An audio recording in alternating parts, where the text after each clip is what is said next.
If you love your Mac Mini but hate running out of storage, do I have some news for you?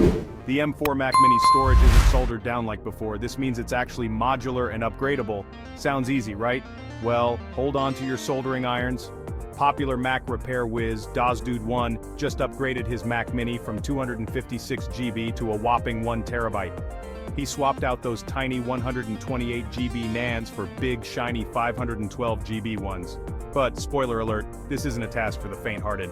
Apple's underfill makes removing NANDs a delicate job. After carefully reballing and resoldering, dosdude 1 popped everything back in, ran Apple Configurator, and voila, 1 TB of glorious SSD space.